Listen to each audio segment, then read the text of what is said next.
Everybody should do in their lifetime sometime two things. One is to consider death, to observe skulls and skeletons, and to wonder what it will be like to go to sleep and never wake up. Never.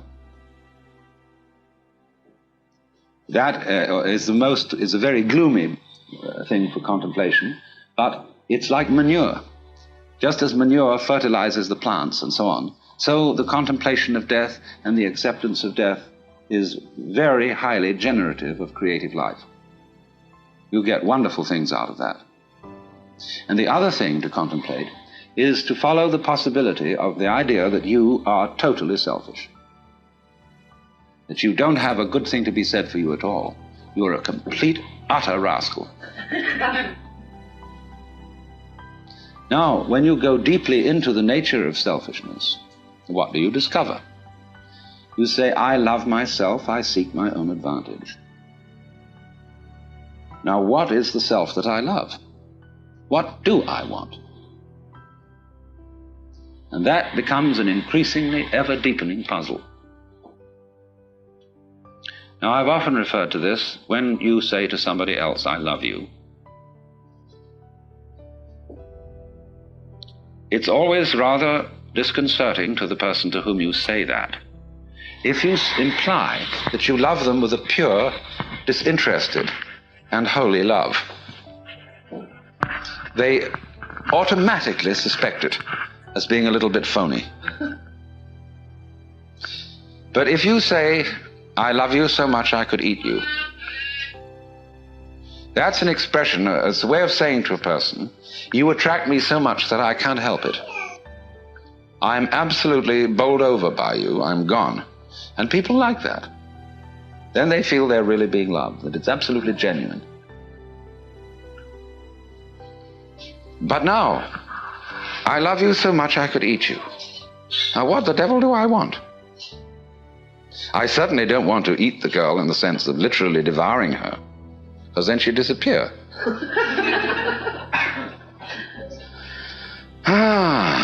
But I love myself. And what is me? In what way do I know me? Well, it suddenly occurs to me that I know me only in terms of you. And that the main task of the psychotherapist is to do what he called to integrate the evil. To, as it were, put the devil in us in its proper function. Because you see, it's always the devil, the unacknowledged one, the outcast, the scapegoat, the bastard, the bad guy, you see, the black sheep of the family. It's always from that point that generation comes. In other words, in the same way as in the drama, to have the play, it's necessary to introduce a villain.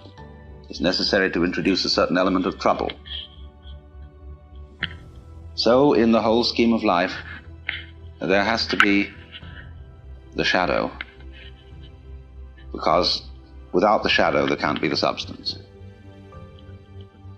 So this is why there is a very strange association between crime and all naughty things and holiness. You see, holiness is way beyond being good. Good people aren't necessarily holy people. A holy person is one who is whole, who has, as it were, reconciled his opposites. And so there's always something slightly scary about holy people. And other people react to them in very strange ways. They can't make up their minds whether they're saints or devils. And so holy people have throughout history always created a great deal of trouble, along with their creative results. Take Jesus, for example. Trouble that Jesus created is absolutely incalculable. Think of the Crusades, the Inquisition, heaven only knows what's gone on in the name of Jesus. Very remarkable. Freud's a big troublemaker. Jung had a tremendous humor. And he knew that nobody can be completely honest. that you will try and you'll have a great deal of success in exploring your motivations and your dark unconscious depths. But there will be a certain point at which you will say, well, I've had enough of that. And do you see how, in a strange way, there's a certain sanity in that? When a person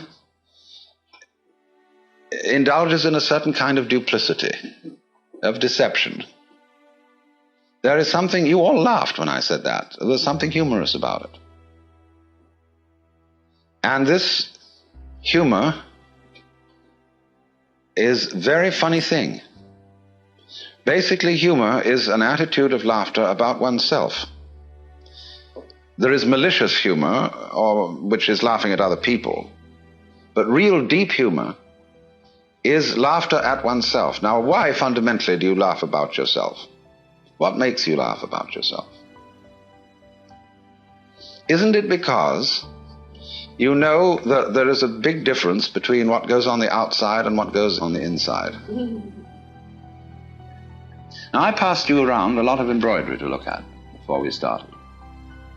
And I'm perfectly sure that you got the point, that there's a big difference between the front and the back. In some forms of embroidery, the back is very different from the front because people take shortcuts. In the front, everything is orderly, and it is supposed to be kind of messy on the back side. See, which side will you wear? You've got to be sure you get the front in the front and have the back in the back. The back has all the little tricks in it, all the shortcuts, all the lowdown that people don't acknowledge, see? And it's exactly the same with the way we live. You know, like sweeping the dust under the carpet in a hurry just before the guests come. I mean, we do ever so many things like that. And if you don't do it, if you don't think you do it, and you think, well, really, my embroidery is the same on both sides, see? Well, you're deceiving yourself. Because what you're doing is you're taking the shortcuts in another dimension, which you're keeping out of consciousness.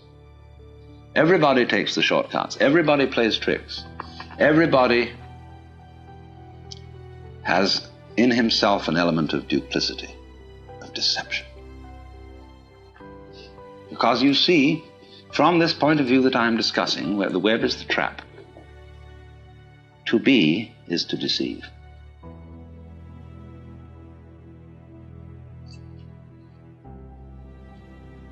Think of camouflage, the chameleon who changes its color. Think of the butterfly pretending it has eyes.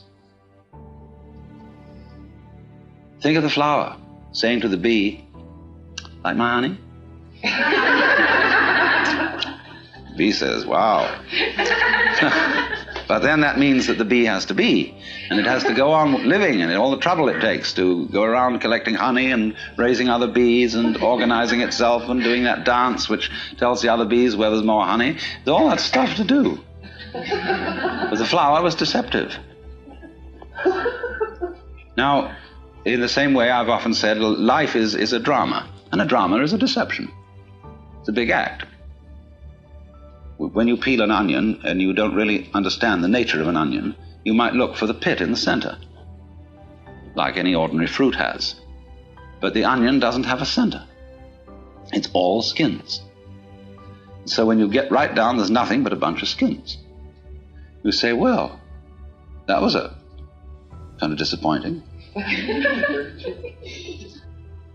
Well, in rather the same way, you see, you find when you explore yourself, and your motivations, and you go through and you try to find out that thing which is really genuine.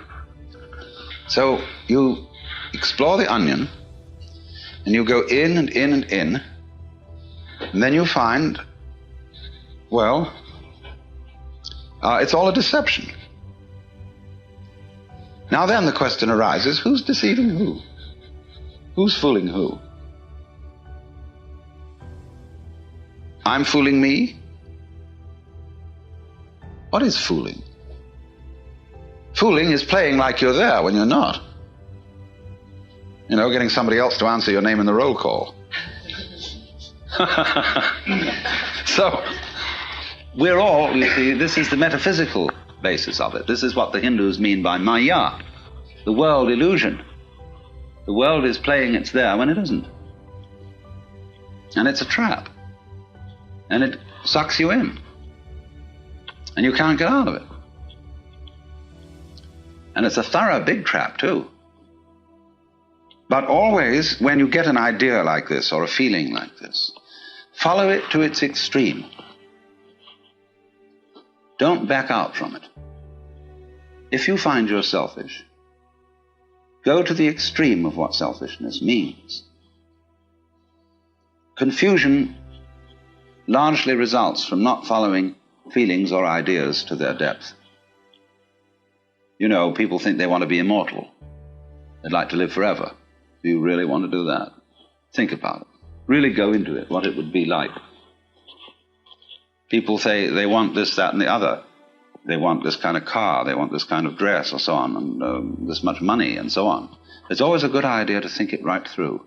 What it would involve to be in that situation, to have those desires fulfilled. Also, when you form a relationship to another person, think it through too. You see? How inconvenient could they be? However attractive. And always turn the embroidery round and look at the underside, but don't get caught doing it.